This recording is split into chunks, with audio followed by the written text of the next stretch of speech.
That's Yeah, good. so your talk with Paul, Jess. Yeah, yeah. What I just started the recording, so what did you think? Um, yeah, there was some interesting pieces to that one. I'm not really finding the estuary stuff conversation all that interesting. I guess because um, it just feels like Paul is talking about what he's been doing all along. So it's Yeah, that's what we yeah, are doing. it's a bit of I'm not quite sure what the hype is all about because it's like hasn't he been sort of doing this all along? So I think the idea is that it has been going on all along, but it's been online and just in a couple groups, and he wants in real life, and then oh, he wants to sort of he wants to expand make this. this like a thing someone can implement in real life with real Okay, people, like face to face within churches. okay, yeah, I And That's see. kind of what he was doing or trying to do with Job and Van Donk on that West Coast tour, was kind of kickstart these local groups. And I think that's why people like Sam and others have gotten excited. And even Jess, we were talking the other day in the yeah, yeah, chat about, I think people are really excited about being able to have this little corner of the internet community in real life. yeah, yeah. I It's think interesting. Yeah. that's the thing because we already have it on the Discord server and in doing this kind of stuff, but to have it in real life with people that are actually in our city, that would be the next level we could maybe aim for. hmm Yeah, in my own community, I've started, something a super scaled down version of that, which is just we're doing a book club, Yeah, and I think it functions in a similar way, except of course it's within a church context, so it's not sort of anything goes completely. So the conversation is a bit more limited, but it does. It just what has come out of that type of just getting people together to talk about stuff that matters. yep, Um, Not necessarily spiritual, but it does often get we talk about faith and all that. So that has been amazing, and yeah, I can definitely see the benefit of just having those kinds of groups within different kinds of communities. I mean, um, this this is one thing I said to Paul in the comment section is this sort of uh, this group he's formed around himself is in a way a sort of um, broadly speaking religious community just because of we have a certain language, we have certain topics we talk about, we have a certain frame of looking at the world that most of the people in the group share. So it's sort of this exclusive community with its own insider language and all that that is hard to be initiated in. And so I suppose sort of have to you sort of can't completely have a conversation that's completely open-ended without any boundaries.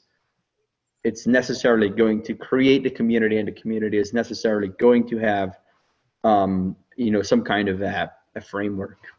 So yeah. And I think the thing is like, um, you know, trying to explicitly like state what is that framework, just so that when you start something, you're like, well, what are the limits of what we're gonna do here? Like, are we gonna, you know, Paul's already said like in his group they don't go on like political rants, and mhm. they don't get hung up in theological um, minutia.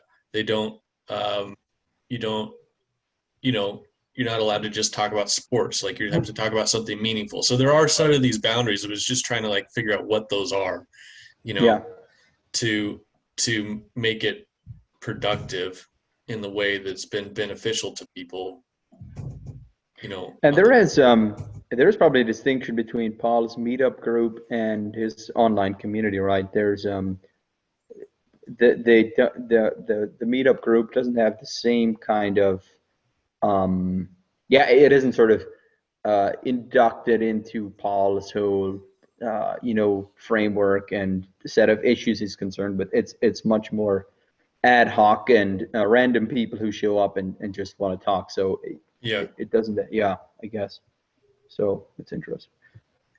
So Luke, do you want to kind of share with Julian kind of what you were talking about on Discord yesterday about kind of your hesitancy towards trying to define this thing?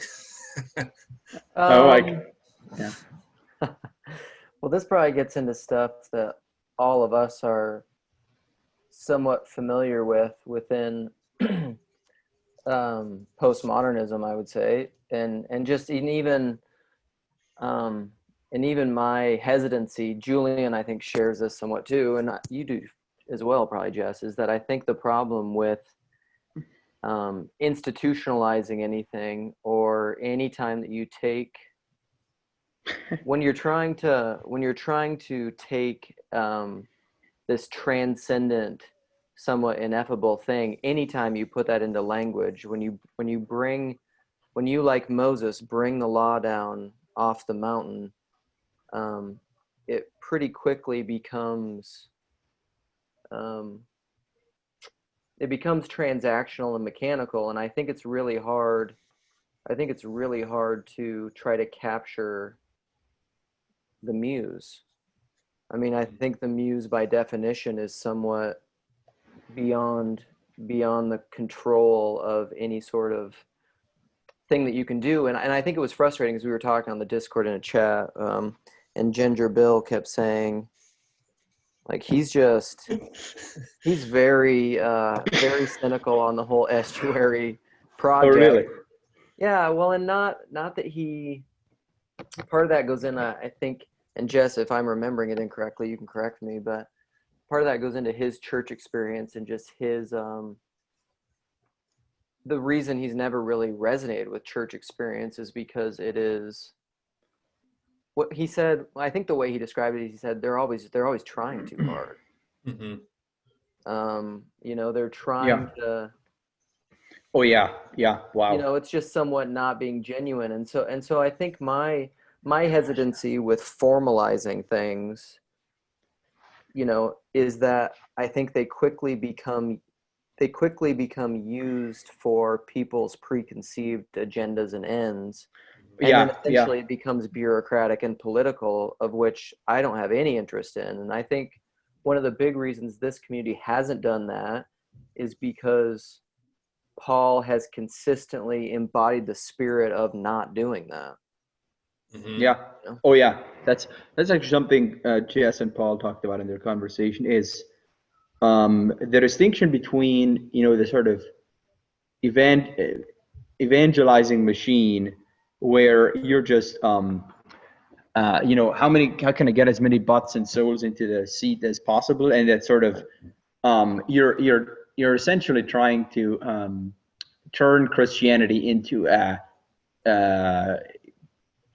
very efficient consumerist machine of some kind, where, like, how can I be as effective as possible as generating, getting these souls in. And I just love the way Paul talked about, primarily this is about loving people, and just what would a sort of powerless, non-agenda conversation look like, where you're just coming to the conversation, not trying to push an agenda, not trying to, with kind of no, you don't have any goal except to love people. I think, yeah. Well, this is where the conversation gets hard, where there are boundaries but not boundaries, and there are agendas but not agendas, because the agenda is to have a conversation rooted and characterized by love. But then people will say, I mean, what is love and what does that look like? Because you look at a lot of modern discussions about love and signs that are, placard all over this area that I live that just say, like, Black Lives Matter, love is love, LGBTQ, what that means is, like, love is affirming what I want. And that's not necessarily love. And then you have this other end of the spectrum, the kind of church spectrum that I grew up in, which is like, you know, love is not letting somebody stay in sin. And if somebody's walking off a cliff, loving things to stop them, you know, and to speak the truth.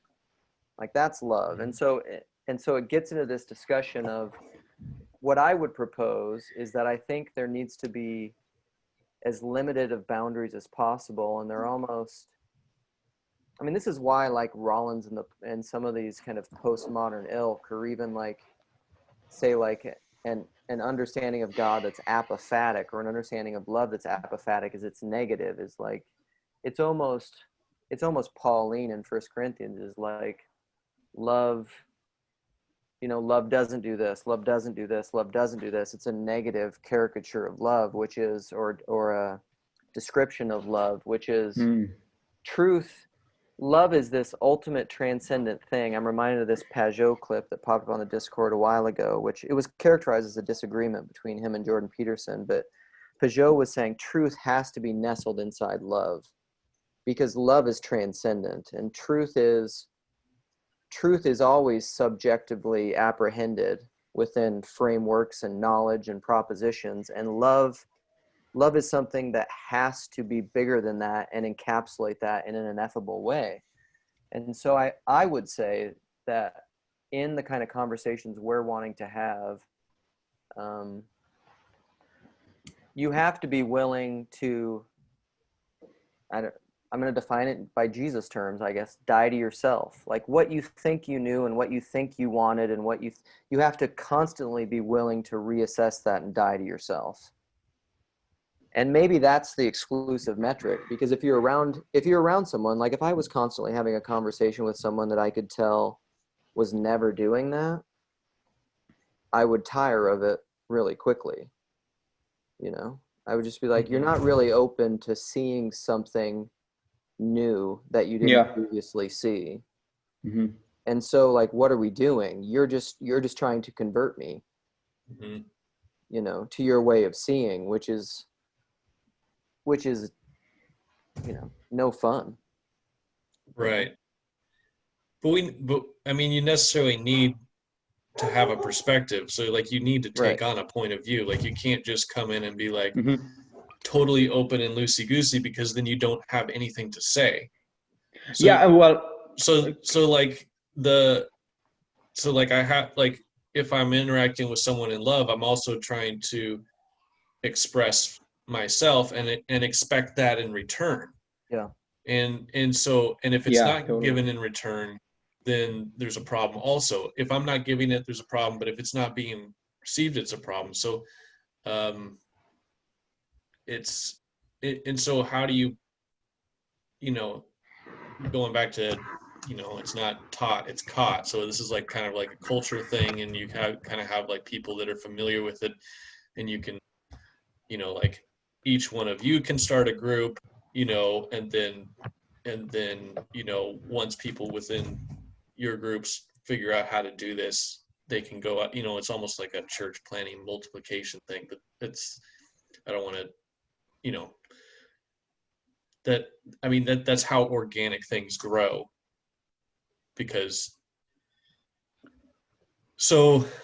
like, I would agree, you can't transmit it transactionally. I would say that's almost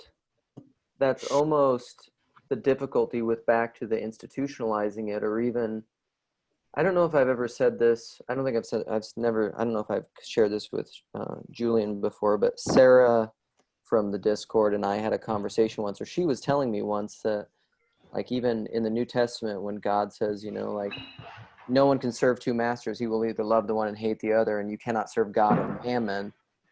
The idea of mammon, a lot of times people just take that as like money. Like you can't, the love of money, you know, is the root of all evil and things. And but really mammon is more of a, like, in a deeper sense, it's almost, you could almost equally translate it currency. It's a transaction. It's a transactional relationship with someone. So like, and I think what's so hard is, I guess that's what I'm talking about having communication and dialogues of love, and why they have to be caught rather than taught, is because you can't tell someone how to do that. You know, it's just, it's not so, it can only be modeled. And so, because the way I would illustrate that is I actually, CW is this guy who just started on the Discord this morning, who's actually in Minneapolis. And I talked to him this morning, in just a private chat. And this is why it's so hard and it's so subtle. Like I caught myself, I was able to like step out of myself enough to realize during the conversation, because he was pushing on me a few times, to realize like, I'm not really having a conversation here. Like I'm just sharing ideas and trying to communicate things. I'm trying to, it's that fine line between like the masculine and the feminine impulse in conversation, where I was trying to colonize too much. Yeah. Right. You know, yeah. And that's just, and I think that's that fine line of where you always have to keep that. I think that's my fear of the institution and of cementing things too much and codifying things too much, is like, it just automatically makes it overly colonial. Mm-hmm. Yeah, but then if you don't make it explicit, so like if we don't say here's the framework, here's the boundaries, and make it explicit, then you fall prey to the implicit hierarchies and tyrannies that come, like, because like if you don't have any rules, then someone will just end up being the boss and take over stuff. And like if you don't have, you don't have a rule about no political rants. Someone starts a political rant, and every time they come, they just love to politically rant about stuff, and then you don't stop them because there's no rule about that, and so like there has to be, or else you just sort of fall prey to these things that can end up happening. So you make it explicit in the hopes that implicitly to fight off how it happens just naturally. Let me think. That's a point I got from Zizek, because he talks about the liberal parent and the conservative parent, and the conservative parent will come up and be like, if you don't do that, I'm going to punish you, and I'm going to ground you. You're going to get a spanking, whatever. And he's like the liberal parent will come up and say like, oh, he was talking about going to visit your grandma. If you don't go visit your grandma, you're going to get grounded. And then the liberal parent will be like, I really want you to want to go and visit your grandma. And it's this subtle thing where you like at least it, in Zizek's point of view, at least the conservative, the child of the conservative could protest and go, kind of go without, what is it? Go, not like it. And they still, they just go, and I'm not going to like it, and fine, I'm just going to go. The liberal kid actually has to like tyrannize himself and make himself like it in order to, that not only do they have to go to grandma's, but they have to like it. And so it's like this much more like psychologically like harsher rule than the conservative parent. And so they're, sometimes when we think we're being, I don't know why that came to mind, but just about like rules and like leaving things, making things explicit or leaving them implicit. Like sometimes the explicit is actually the better way to go, because, otherwise you have sort of you have an internal tyranny that can happen. Well, so that reminds me of something, and I want to get Julian's take on this, because I don't know if he's heard. So Tyler Anderson from the Discord, I had been talking to him back and forth about a lot of these dynamics and masculine and feminine, and I think you could somewhat transpose that on explicit and implicit a little bit, generally, and he was saying that a lot of times the problem, like the estuary, he said, is a feminine space with masculine language, masculine interactions, where people are making things explicit, but yet there's open dialogue and space for potential, where he says a lot of times churches have become masculine spaces for feminine interactions. So like there's all this framing and there's all this bordering and there's all this control about how the conversation can happen, but all the interactions are very implicit rather than explicit and passive and somewhat shame and guilt, and that's been my experience very much so. Like that's kind of the critique a lot of times of like the American Protestant church, is it's a very, people will say it's very feminized, but it's not a feminine space. It's feminine in the way they interact with each other. And so I don't know how that just strikes you immediately, Julian, or what that means for, 'cause I agree with you, Jess. I mean, I think the point that you said, there needs to be some sort of definition, but how do you balance those things? Are you saying with sort of feminine interactions that, for example, if you are sort of someone who thinks differently than the community, you're sort of going to sort of speak the language of the community, but subvert it in a way. So you're sort of going to try to indirect. People aren't having. Yeah. People aren't having explicit, like, this is what I think. Well, this is what I think about that, and this is why it's wrong, in an open way. It's because that kind of open discourse isn't allowed because of the masculine definition of space around all these creeds. Then people have these indirect, implicit conversations where they're kind of like talking past and around and under each other, and everybody feels really bad and guilty and shamed about it. Or they can. It doesn't. Maybe that's you can have a positive implicit space as well as a negative one, but it can tend towards being negative for sure. I have a really good example of this. When I think of a lot of the polarizing conversations people try to have, and I put myself firmly in this category as well. So I was telling Jess earlier, our community was going through this COVID epidemic. So like everybody has COVID in our community. I'm kind of past it at this point. It got released by the health officials today, so you can't get it from me via the internet or whatever. I'm clean. So we're trying to have these conversations about COVID and what's going on, and then you have these people in the community who sort of have this very conspiratorial perspective on things, where COVID is just this Democrat invention, and the people want this one world government, and it's all about control, and but then the sort of the leadership in the community has a completely different perspective. They want us to follow the restrictions and keep everything in the line. So they're sort of the leadership is sort of pushing this comply with the restrictions, wear masks, follow the health officials. They know what they're doing. So there's this sort of follow the health restrictions, or this is one world government stuff. And then you have the people in between trying to have a conversation, and then I find myself having these interactions with people where they'll say stuff like, I'm all for wearing masks, but I think this is a bit overblown, and I think people should be having more common sense restrictions, and the government doesn't know what it's doing, or just these types of comments.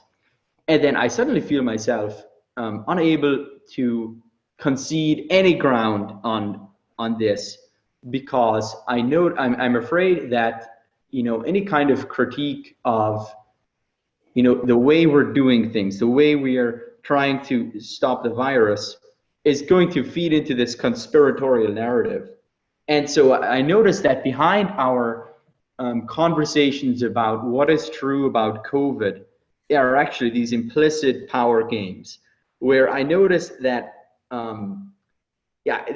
sort of within this conversation I'm having with this person, we are at the sort of subconscious level, we're having a debate about power, about how should we be organizing our community and responding to COVID, and what should we be doing. And so I realize it's actually really difficult to have conversations about stuff like COVID, or Black Lives Matter, or in-house church progressive versus conservative discussions, because these are ultimately power plays. Like, should the conservative faction get more power in the church, or should the liberal faction get more power? So it's always, that's why we get so triggered. And now I wonder what it would mean to move into a space of living out of control, having a powerless conversation where you sort of completely give up this notion of, I want my side to win. I think this side is more right than we should. What if we sort of completely gave up this claim to power, or this power move, and sort of live by this way of the cross? And I can then free to have a conversation with you, and I'm able to concede that, you know, some of the stuff that we're doing about COVID doesn't really make sense, and there are legitimate critiques of the government, or all of that, and this, and so I'm sort of willing to, I'm actually able to speak the truth, because I'm giving up this sort of this drive for efficiency, this drive for power. It's all connected to what Jesus says about you can't serve God and mammon. And so we find ourselves enslaved to these narratives that are connected to power and control. And gosh, is that difficult to do? Like, because there are real stakes to this, right? If you give too much ground to, you know, this conservative conspiratorial faction, or you give too much ground to the you know, the violent factions within Black Lives Matter, or what have you, this is going to have real world consequences. So it's actually, there are real risks involved in this sort of non-violent, non-coercive, power-free way of speaking the truth. But it just strikes me as the only way out of the polarized conversations we're having. What do you think of that? So, what immediately comes to my mind is, so like when you were talking, I agree with you all about the control and the love and the language and this very cruciform way of being, where you give up your right to control things, because ultimately that's what, I mean, I think in the deepest way, what Christ is and did, and what the becoming truly human of death, I think that's what it is. It's a complete relinquishment of control, finally. You can't even, I actually think what's interesting about death is you can't even use death. You can't even use the hope of resurrection as a get out of jail free card to somehow escape death. You still have to enter into the unknown of death. Right. Mm-hmm. Into that space where you relinquish all control, because that hope is gone in your death. Like, Yep. you're, and so there's this, I've maybe told you guys this, but I'm just going to quote it because I love it. There's this line that's just stuck with me. It's just like, it's going to be forever in my mind, from this book by Graham Greene called The Power and the Glory. It's a novel about this priest in, I don't know, like the late 1800s in this province of Mexico. And he's this, it's such a good book. You guys should read it, because he's this constant paradox, because he's an alcoholic, and the governor of Tabasco, I think, is the region has outlawed Catholicism. And so he's this rogue priest who's also an alcoholic, and he's like one of the only priests left in the whole province. And so he's this constant, you guys would love it. It's just unbelievable, but it's brilliant. And there's a line in it, again? The Power and the Glory. Okay. So there's a line in it where this one character is watching his daughter, who's utterly different than him and somewhat reckless, and he's just, you know, kind of wondering at her, just like in his own mind. And he says this, he says, "You cannot control what you love. You watch it driving recklessly towards the broken bridge, the torn up track, the horror of 70 years ahead." And so he's just like, he's watching his daughter, and he's having these fears of all these ways of how she is in the world, because he sees her as reckless and wild and rebellious, but yet it's a beautiful, beautiful illustration, because the whole context of that is like he's looking at her and he's watching all this stuff, and he says that, and he says, and he looks at her and he loves her and he's happy.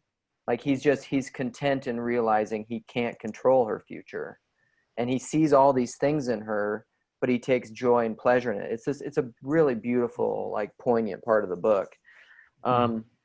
So like to your point, Julian, of conversations where you relinquish all control, I'm just going to hypothesize something, and this will bring in something that I was wanting to talk to you about for a while, Julian, and I think Jess will be great in this.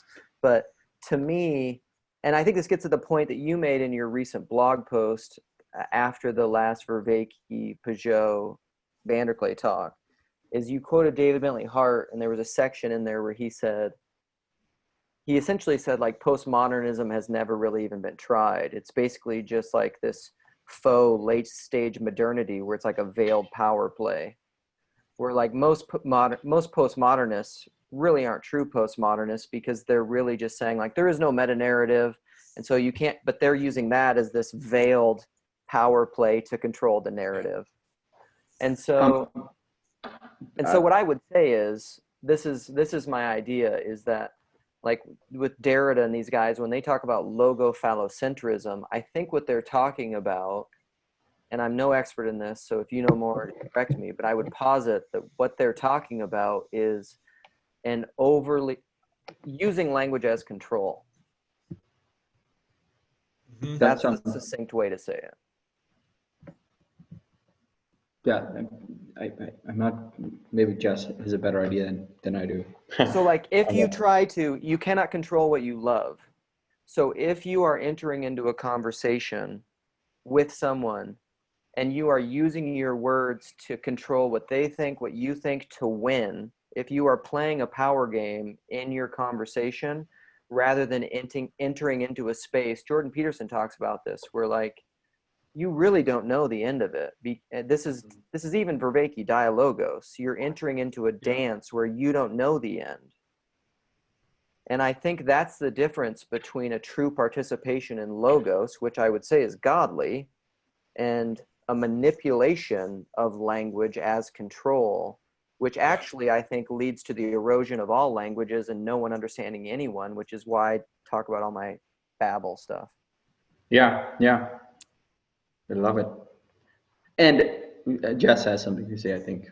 Well, I mean, no, I mean, I just agree. Like, I think that's really good. That's a good way to put it.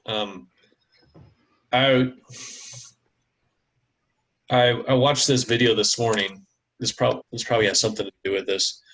But it was about, let me see what the title was. It was Carl Jung and the Psychology of the Man-Child. So I don't know if you guys are familiar with this, but it was just a short video that I watched of this guy kind of summarizing what Carl Jung has to say about kind of the underdeveloped man who's still a child. And so basically, and he talks about how in a lot of cultures there was an initiation from going from under the care of the mother to being initiated into manhood and being a part of the tribe. And so there's a, so if you don't have that transition from under the mother, then you never develop as a person. And one of the interesting things was about it is a lot of these initiations, and he gave some examples, was like the tribe would take the boys out, would bury them in a cave for a day or whatever, would do something that basically symbolizes their death. They leave them in a cave for a day, then they come out, they take them out to the middle of nowhere, they let them survive for 3 months on their own, you know, like just trying to live. And then when they come back into the tribe, and then when they do, they're no longer under the, because the mother and the son have such a, or yeah, the mother and the child have such like a strong bond, because when the child can't do anything without the mother for years and years and years. So in order to break that and then send them into as an individual in the tribe, now you they would have to do this whole, like, basically it's filled with just trauma. You traumatize the child to break this and this mother-child bond, and then they become a person. So there's this time when they grow up, and when it's time, then you have to, like, and it's so man, I have like 5 things going on in my head, but so but like this death and rebirth, this is postmodernism. And modernism is this mother that's trying to take care of everything through it doesn't quite work, because it's in some ways modernism is very masculine, but in this case I'm trying to frame it as in the devouring mother, the one that basically the mother that oh, what did he say? Smothers.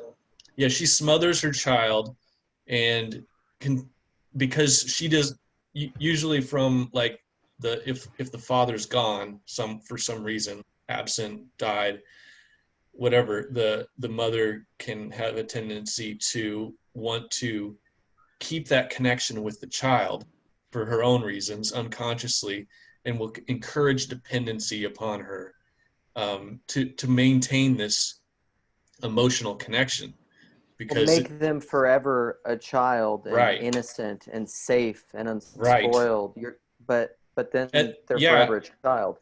yeah, and you think about how much in our culture is anti-trauma, and Yeah. for good reason, for very good reason. I'm not trying to make some sort of frivolous point about how trauma is good, but it's so it's so odd how in some of these initiation rites trauma is used to break that spell that you're under. And I just think about it in my own life when I was telling Paul about how basically I had this sense like God was letting me go and was sending, like, when I heard that little bit about, being sent off into the woods and having to survive on your own, I was like, that's what God did to me.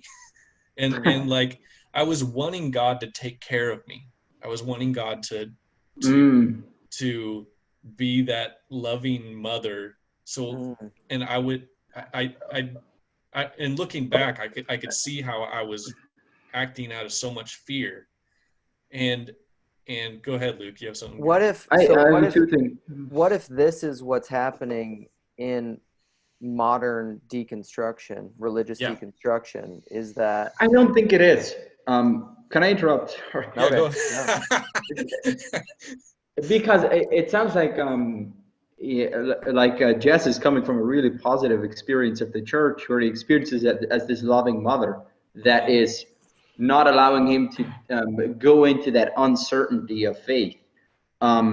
But I think what a lot of people experience with deconstruction is the opposite of that, which is a really tyrannical church that causes trauma through, sort of this very fearful, narrow way of understanding the faith that is primarily driven by fear. And you sort of, right, that's sort of a different kind of trauma. That would be like, But that's feminine trauma. No, I think that's masculine trauma. no, it would be like if the mother was trying to control you and you don't want to be controlled, and so you're wanting to start the initiation into adulthood, and but they won't let you, so you just leave and you're like, I'm done with the tribe because they just want to control me or whatever. But isn't that sort of like the structure is too narrow, and you need to go out into the uncertain in order to this Paul's guest was talking about this sort of second naivete, where you start off in this naive, very narrow conception of the faith that breaks down, and then you enter into this second faith that is much broader and not as naive, not a sort of second naivete, where you sort of bring modernity. How do you put it? You could sort of say your fundamentalism is confronted by modernity, breaks down, and then you sort of come into this new faith that sort of confronts modernity, takes what is good, and creates this new. Yeah, does that make sense? Luke, you were. I interrupted Luke, so sorry about that. No, I, well, go ahead, Jess. I wonder if you could frame that as in that because after the trauma is the initiation back into the tribe, and basically they had trauma to break that bond, but no initiation back in. I'm using trauma in a different way you're using trauma. Yeah, I know I'm using it a little bit differently, but this is but it has the same effect, I think. No, So I think the trauma I'm talking about has a very stultifying effect instead of as sort of opening up into adulthood. Right.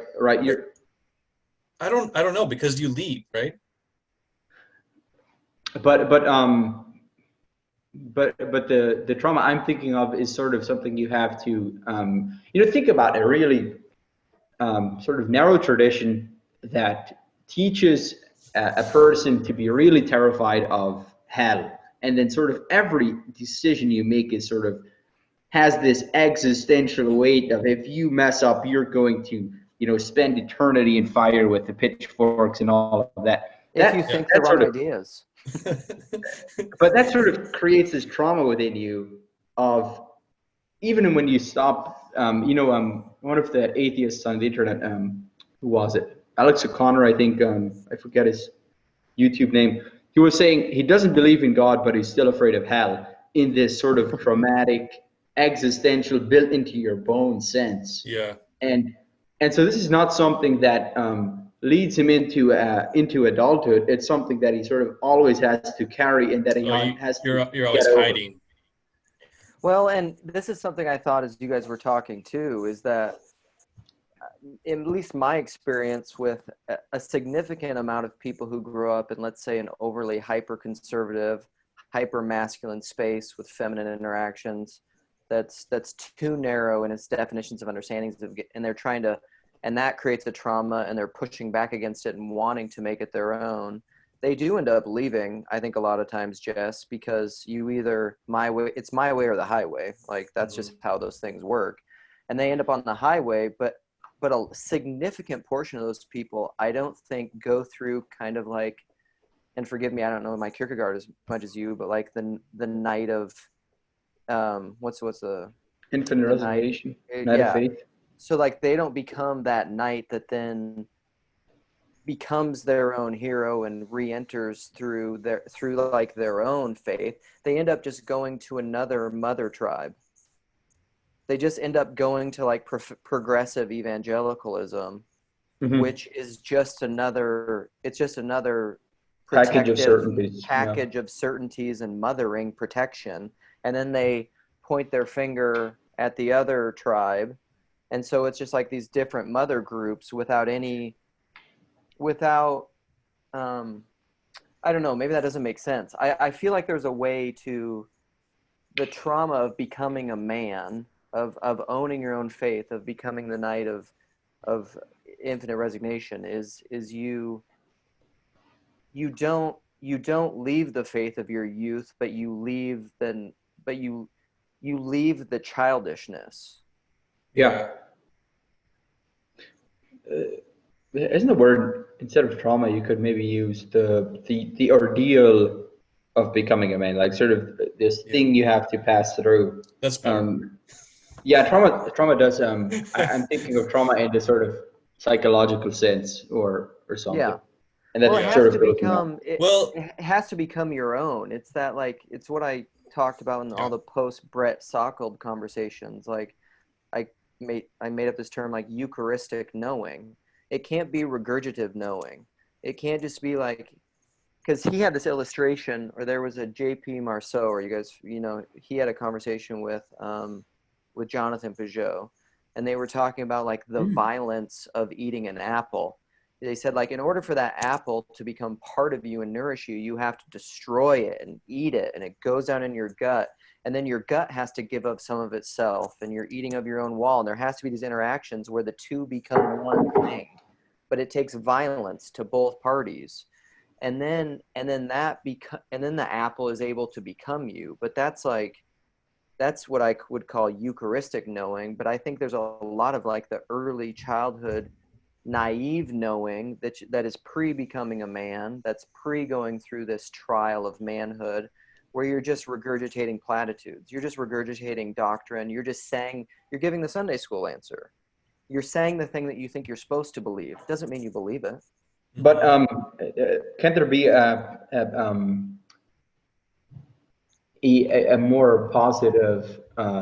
You're sort of describing the Probably. I dysfunctional. cage everything negatively.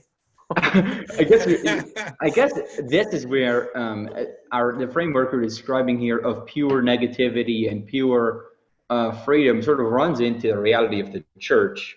And what the church does is it's supposed to, if it functions well, build these patterns of being into your being, and sort of through the participation in the liturgy, through the catechesis, through teaching people the faith in the family and all of this, you're supposed to sort of have these patterns of being embodied in your frame, sort of live into this story, embody this, and build this into you. And this is often done. This can, of course, be dysfunctional, but it can also be positive. And so Luke, how would you sort of think about a positive way of building, forming the faith in the upcoming generation? Can you make sense of that through your way of thinking? Well, yeah. So I mean, a lot of it, I think, has to do with kind of back to the caught versus taught thing. And this gets into kind of, I don't know if you guys remember, Paul flirted with Drew Johnson and Michael Polanyi and then Esther Meek, like those three people quite a bit, which they do a lot of talking about ritual and ritualistic knowing.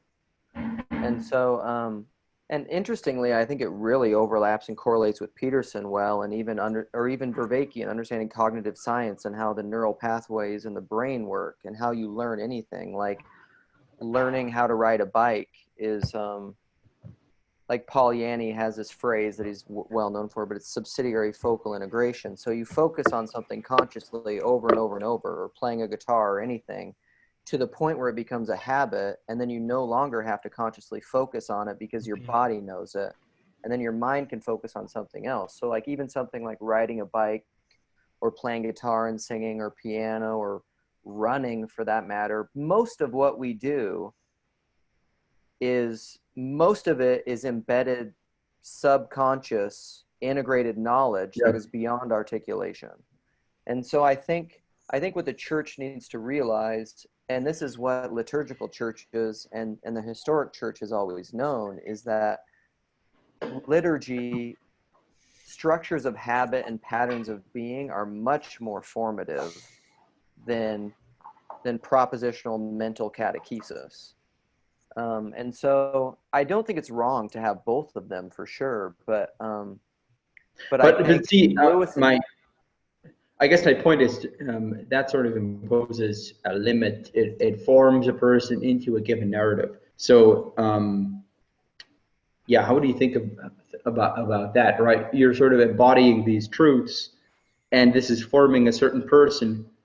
So it sort of chafes against this, classical liberal notion of freedom as sort of total possibility, like infinite possibility. This sort of restrains your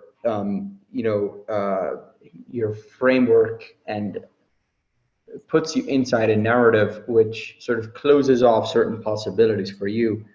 Right. So it's like the traditional patterns of the church. Like, I don't know where I heard this recently, but it's something like what was it? The starting off point was talking about like figuring out if something is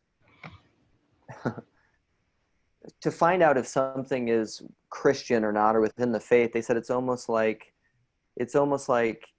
finding if a musical note or a rhythm or or a solo fits in a pattern within the greater harmony of the whole symphony of what's been happening. And so that's where I think tradition and liturgy comes into play, is because tradition and liturgy is it's encompassing so much information that is beyond the extremely narrow precision of verbal articulation, that like it's much easier to say that. I think it is limiting in the sense that like I think there is a way within wisdom, I don't know within knowledge, that you can say this is in accord with tradition.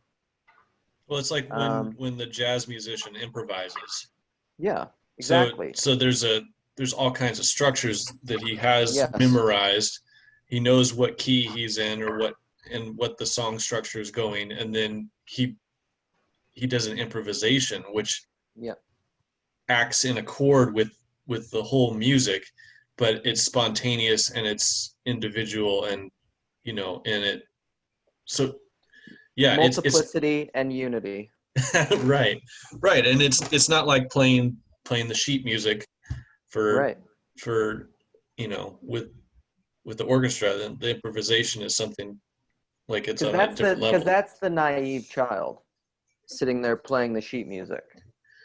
Yeah, and you need to be the naive child for a while, and then there's a time when you have to be able to improvise and do it well.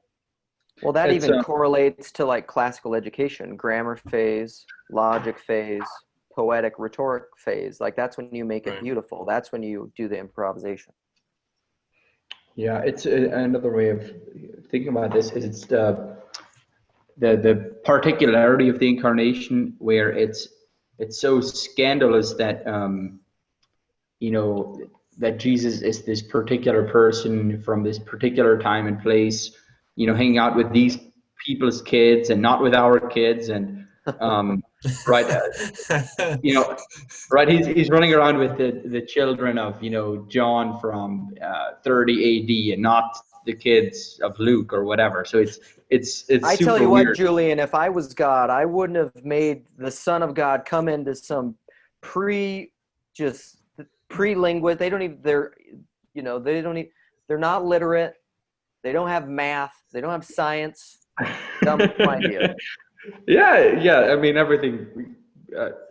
I mean, just the idea that I was talking with a friend yesterday. Just the idea that God is collaborating with such weird, irrational creatures as human beings to bring about His purposes. I mean, just one big takeaway from this whole COVID stuff has been, we are not rational. We human beings are basically geese. We're basically geese running around with our heads chopped off. And these are the beings that God chooses to sort of become and then use for His purposes. Like, that's the most inefficient plan for world domination I've ever heard of. Yeah, I think it was a Chesterton quote I saw recently where it talks about how God basically wants to be surprised, and so he instituted free will into the world just so he'll have something interesting to have happen that he doesn't know is going to happen. Yeah. We're so predictably unpredictable. Yeah, or something. So in light of all this, I should find you guys. I gotta get going here in about 5 minutes. Yeah, I should do too. So in light of all this, maybe this is a good way to close, but what does that mean for starting and reproducing and creating spaces like Estuary or Paul's channel or communities like this in real life? Well, this is a sort of a big thought to throw out in the end, which we won't have time to discuss. But I think what I was saying earlier about the connection between truth and power, this is why it's really difficult to have a conversation within institutions like the church or within political institutions, within political parties, is because you're always trying to maintain the structure of how things are within the institution, and so if you talk to a religious person, you sort of talk to a priest or something, or a minister, and you try to sort of have a honest, vulnerable conversation, it's going to be more difficult, because part of what his job requires is the maintenance of these institutions. And if he sort of stops building up that narrative, that sort of subversively undermines his institution. So there is that real difficulty of speaking the honest, vulnerable truth for people who are trying to maintain institutions. So this is like, yeah, go Jess. well, this is Peterson's whole point about conservatives versus liberals. Like, there's people that in their personality, they're going to be naturally disposed to wanting to maintain institutions. That's just what they feel like their purpose is, and that they feel good about, and they'll go in and they'll do their job as well as they can, and they don't have any desire to think up new ways that things can happen. And so this is the open people, the liberal people, which will be, that die inside these institutions and that are always trying to think up new ways to do things, and are always suffering because they can't just like stay in one place and do one thing for 30 years, which another person has the personality for, and they'll just do it and they'll be happy doing it. And so there's almost like inbuilt in human beings, in their biology, is groups of people that are going to maintain these things, and then there's groups of people that are going to be developing new ones, and then failing and thinking up new things and being all over the place, because this thing is not, because the world's changing, and if this thing stays static, you need something to fix it when it starts crumbling, or to replace it, or whatever. That's that whole openness versus what is it? What's the other big five trait? The conscientiousness. Yeah. Yeah, it's almost like, what is because structure, I think we'd all agree some degree of structure is good. Like something that is structureless is nothing. So, right. So then, but the problem is that if love is the ultimate, modus operandi of the church and of genuine conversation, is what is a structure without mammon, without control, without transactions? And maybe it's like what you said, you do it through the negative. You carve out a negative space where you're like, we don't do this, we don't do that, we don't do this, we don't do that, and then see if that's good enough to make it work. Because obviously we don't want to have political rants. We don't want to have ideological that would fights. Be my first rule. Right. So now this is the starting of a structure already. Like we've got like at least a few points we can all agree on that's not the place. And then and maybe the only positive points that need to be made is like, you have to be honest. We're trying to be truthful as best we can, and like listen to people. I don't know. I think we can start with some basics like that and just start. Yeah, no, I think that's good. Is Julian taking an early pop out? I don't know. Maybe he's just like, I've had it. He's like, that's it. I'm done. Well, I'm going to stop the recording here and call this one good. Okay.